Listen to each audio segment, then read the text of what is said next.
1762년 정약용은 경기도 광주군 초부면 마현, 지금의 남양주 조안면 마제마을에서 태어났다. 어려서부터 영특했던 정약용은 7살에 오원시를 지었다.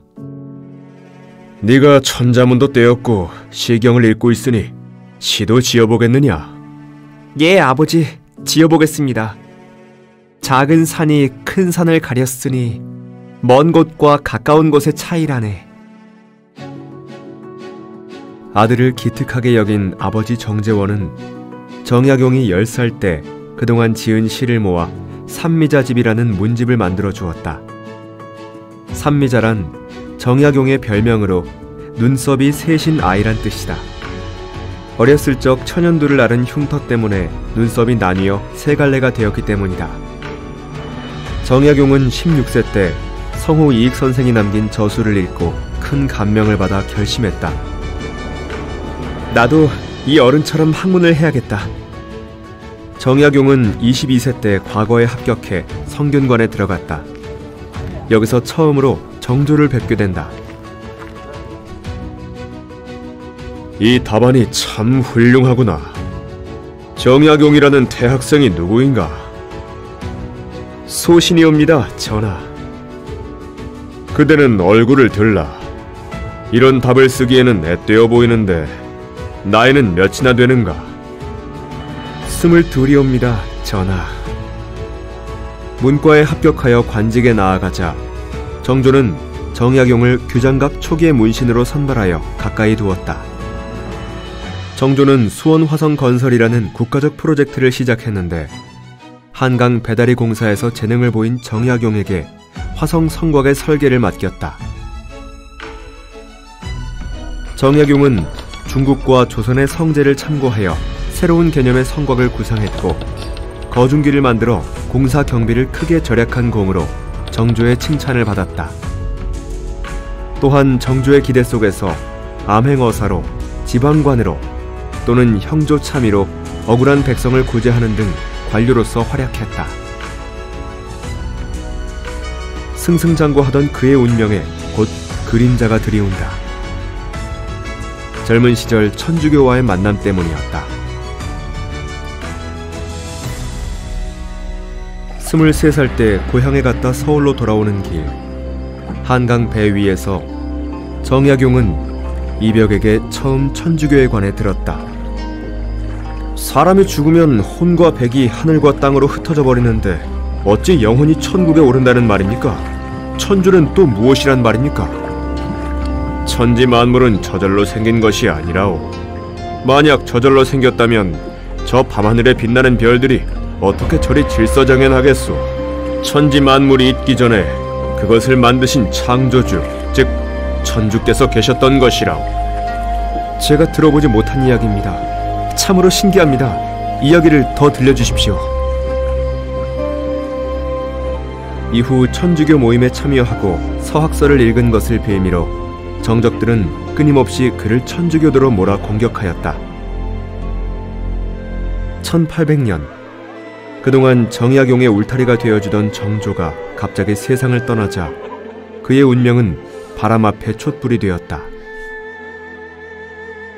이듬해 천주교도를 박해하는 신유옥사와 황사영 백서 사건에 연루되면서 정약용의 집안은 산산조각이 났다.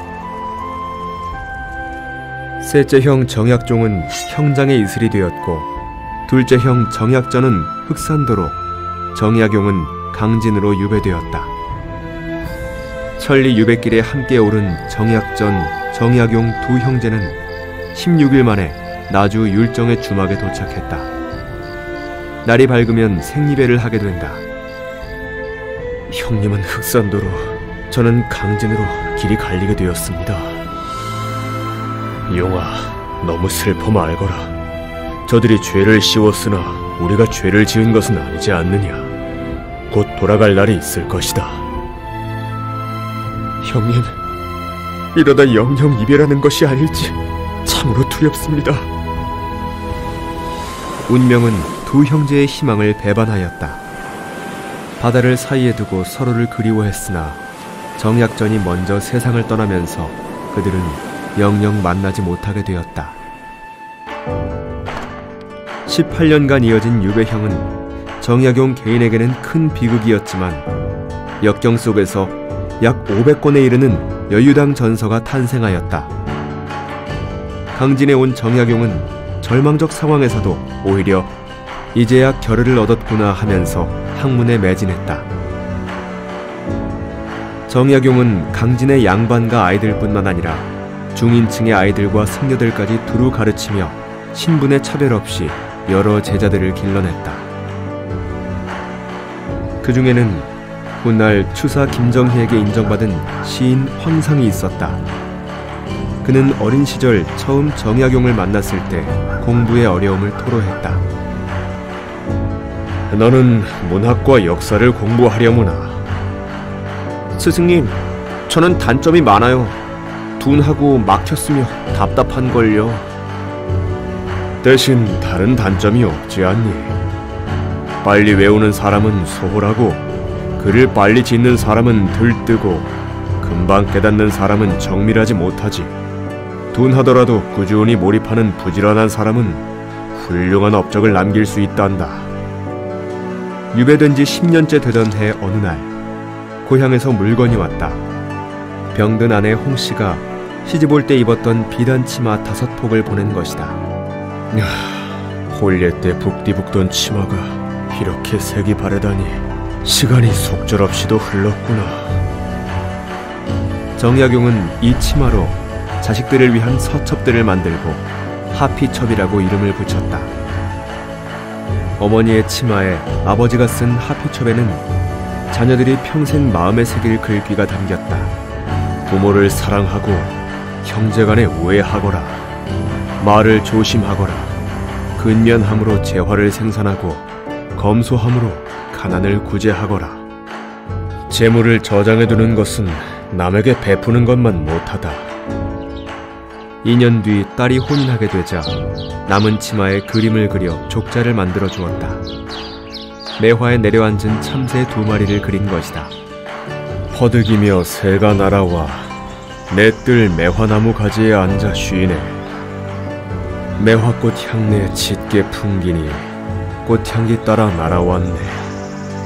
이제 여기에 머물러 지내며 가정 이루고 즐겁게 살거라. 꽃도 이미 활짝 피었으니 그 열매도 많이 열리리. 1818년 정약용은 마침내 기나긴 유배에서 풀려나 고향으로 돌아왔다. 고향에서 그는 저술을 마무리하며 지내다 1836년 2월 22일 향년 75세로 눈을 감았다. 이날은 정약용과 홍씨 부인이 혼인 60년을 기념하는 회혼 잔칫날이었지만 축하객이 곧 문상객이 되고 말았다. 정약용은 유능한 관료요 개혁 사상가였으며 대학자요 교육자였다. 유배라는 역경을 기회로 삼아 위대한 학문적 업적을 쌓았다. 방대한 유교 경전 연구와 아울러 국가개혁의 청사진을 제시한 경세유표, 지방행정의 요점을 담은 목민심서, 올바른 형법 집행을 위한 흠흠신서, 홍역치료에 관한 마과 회통 등을 저술하여 전통시대 학문의 거의 모든 분야에 업적을 남겼다. 이 저서들은 우리에게 참으로 귀중한 유산이 아닐 수 없다. 그의 위대한 삶을 돌아보고 그의 실학정신과 학문적 성취를 계승 발전시키는 일은 이제 우리의 몫이다.